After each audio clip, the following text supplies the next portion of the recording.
Ça n'est qu'un jeu. When I was growing up, video game advertisers used some of the best commercials to hype gamers into buying the latest games.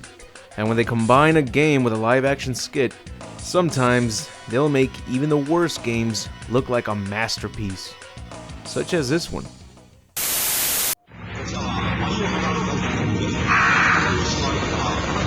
戦う勇気がなければ生き残れない。バイオハザードガンサバイバー。PlayStation. If you bought Resident Evil Survivor simply because you saw this commercial, then you really can't blame yourself. This commercial shows us a new character in Raccoon City who at first you might think is Ada Wong. But in the game, it's not even a woman. It's a guy in a very awkward looking character model. But we aren't shown the bad parts of the game. In fact, they only give us quick glimpses of gameplay showing us enemies from Resident Evil 2. I think anyone would fall for this commercial and buy the game since its reputation was pretty good by the time this game was announced. Little did we know that this game would be the first of the worst Resident Evil games to come out. I guess all you need is a 15-second clip to make snot look like art. But if any commercial did a fine job making the product look appealing. The deadly. Go on. You know what it's like to get it right between the eyes? To see the juice squirt out of your family like the 4th of July? Ever hear a scream so loud it scrambled your intestines? And the burning light right before the fall?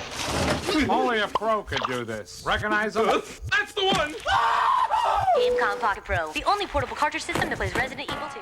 The zombie makeup here is fantastic. We got some gross humor, a walking, talking corpse, some unique practical effects, and an abomination getting one of the best commercials to trap its consumers.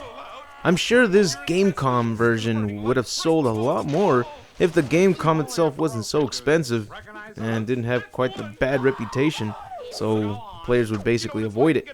But if you ever want to sell a god-awful product, get the makers of this commercial, and I guarantee you'll sell anything.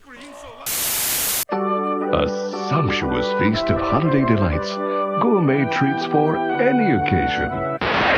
The most intense PlayStation games ever. Resident Evil 2 and Resident Evil, the director's cut. Now supports DualShock analog controller. I feel like this is something Barry Burton would have nightmares about after escaping the Spencer Mansion. I'd like to think that these two commercials connect with his side story in the Resident Evil comics known as Lockdown. Watch the video I made based on his story, you'll see what I mean. It honestly surprises me to see how many live-action commercials were made to advertise Resident Evil 2. There were commercials for different regions. We couldn't see all of them until we were able to share them online. And as you've seen, every advertiser did an outstanding job making the best and worst Resident Evil games look iconic.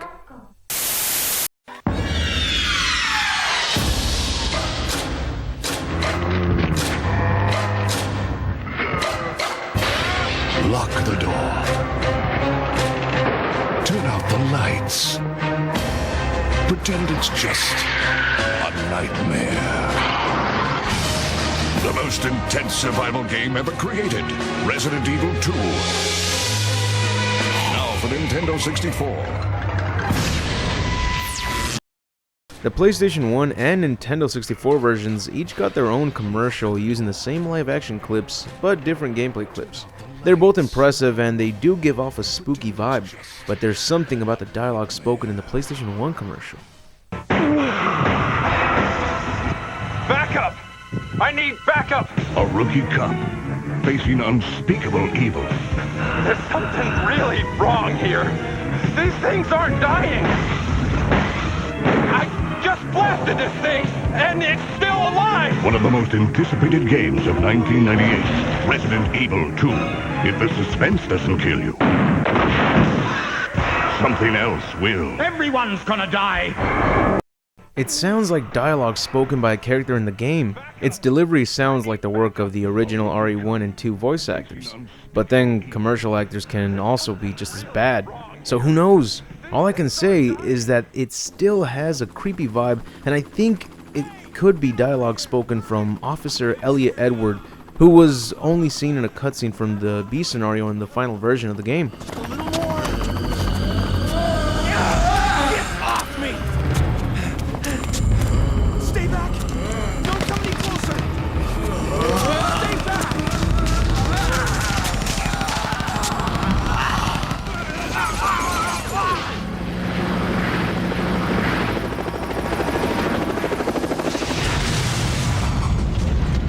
This character was included in the remake as well, getting killed off in the most gruesome way like in the original.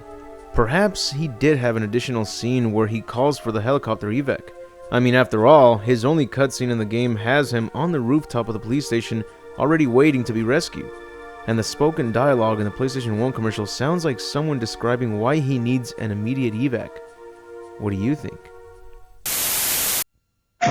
おかげさまでバイオハザードは売れた。お客様に感謝したい。バイオファン感謝デーというのはどうですか？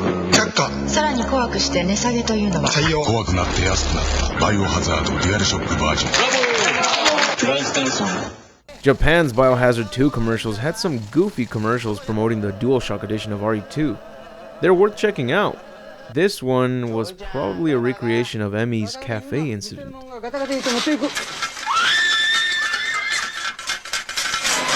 振動するサバイバルホラー誕生バイオハザードデュアルショックバージョンタプコン Here are two more Resident Evil 2 commercials that went for a comedic attempt to sell Resident Evil 2. Once again, they've gone towards a humorous attempt to get the attention of the audience. Not bad, but Resident Evil is more about the horror aspects. The best part of it is to catch you off guard. Who else could pull it off with ease? There are two more commercials left to observe. The two most popular ones that everyone knows about since they were actually directed by George A. Romero himself.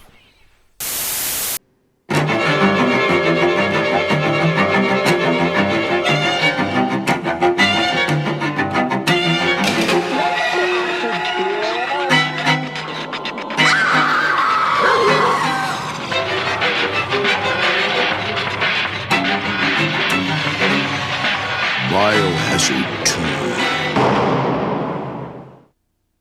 George Romero definitely pulled this one off. It's not surprising that it's the most popular Resident Evil commercial. Everyone that worked on a separate Resident Evil 2 commercial did a great job, even when they advertised crappy versions of Resident Evil.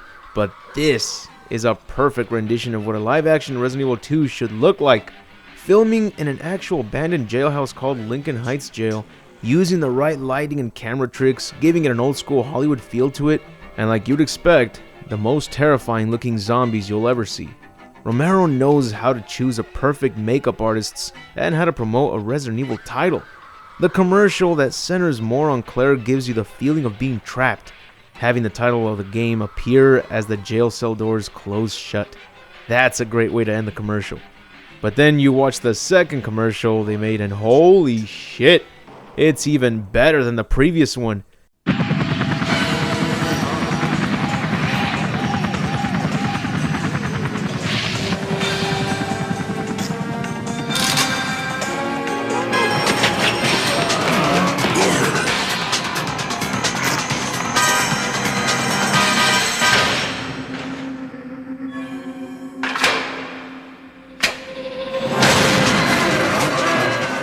Biohazard 2. Seeing the police station in complete disarray with zombies making their way in, Leon looking out the window witnessing that the outbreak is getting worse. He must make his way to the armory before more zombies reach his location. Claire reaches his location first, and they both work together to fight for survival as they are surrounded. Then the title card rolls in and we got an even sweeter ending than the previous commercial. This is how you sell a Resident Evil title. It's interesting to see that the environment looks quite identical to the background locations from Resident Evil 1.5. The jail cell area is something I would have loved to have seen included in the final version, although it was luckily brought back for the remake of RE2. When the Resident Evil 2 remake came out, we got a new live-action teaser trailer which wasn't bad, but it still couldn't compare with Romero's commercials. I wonder why they didn't use the same actors that portrayed Leon and Claire for the remake. We got a couple zombie surprises which was neat, but the zombie makeup is quite moderate.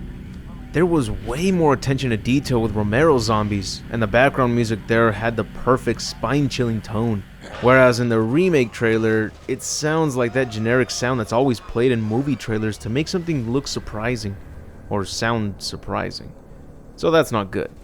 And when Leon meets Claire, they try the same interaction as in the original game, but it's shot in a cheap way and the zombie doesn't even react to the gunshot.